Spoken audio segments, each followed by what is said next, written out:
আজকে গত বছরের জেআরবিটি এক্সামের কিছু ইংরেজি প্রশ্ন নিয়ে আপনাদের সামনে আলোচনা করব এবং এগুলির উত্তর তুলে ধরব। কীরকম প্রশ্ন জেআরবিটি এবং টেট পরীক্ষায় আসে তা নিয়ে আপনাদের একটা ধারণা হবে আশা করি।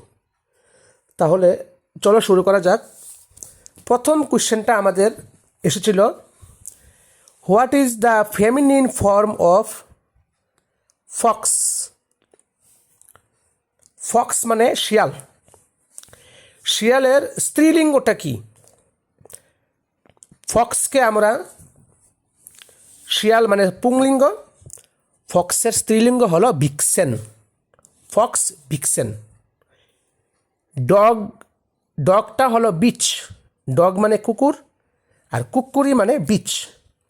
ডাব মানে গুগু পাখি, ডাবের ফেমিনিন হলো ডৌ। আর ফক্সের ফেমিনিন জেন্ডার হলো ভিক্সেন। সুতরাং এই কোশ্চেনের উত্তরটা হবে অপশান সি, ভিক্সেন। ফক্স মানে ভিক্সেন। আমাদের এই সি অ্যান্সারটাই correct. Fox means vixen. The feminine form of fox is Vixen.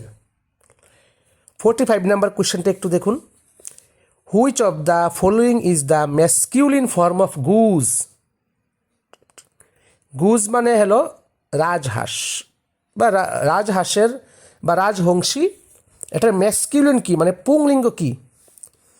গুজের পুংলিঙ্গ হলো গ্যান্ডার। তাহলে অ্যান্সার হবে অপশান বি। অপশান বি, গ্যান্ডার মানে masculine form of Goodge.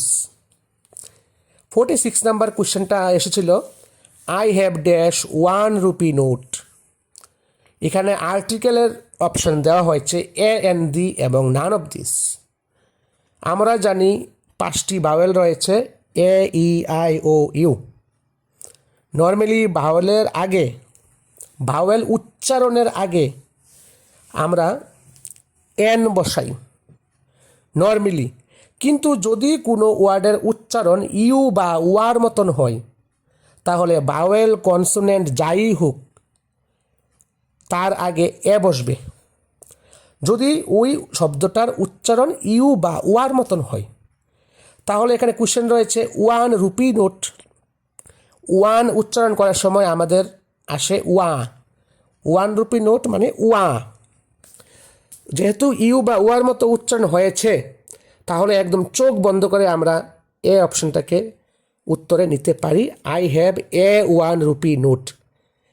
For your kind information বলে রাখি, ইউ বা ওয়া উচ্চারিত হলে অবভিয়াসলি এই হবে, অন্য কোনো আর্টিকেল এখানে বসবে না। I have a 1 rupee note. খুব ইন্টারেস্টিং কোয়েশ্চেন, জেআরবিটিতেও দেখা দেয় এবং টেট এক্সামেও দেখা দেয়। 47 নম্বর কোয়েশ্চেনটা দেখি, হি can play dash flute. Flute মানে বাঁশি। অনেকে ভাবতে পারে যে ফ্লুটের তো এফটা কনসোনেন্টের আগে তো এ বসে। আপনাদের জানিয়ে রাখি, খুব ইম্পর্টেন্ট ট্রিক, আমার কাছে কিছু বাদ্যযন্ত্র রয়েছে তাহলে বাদ্যযন্ত্রের যে নাম, ওই নামের প্রথম অক্ষর ভাওয়েল কনসোনেন্ট অনুযায়ী আমরা আর্টিকেল বসাই। যেমন I have a piano, Ram has a guitar.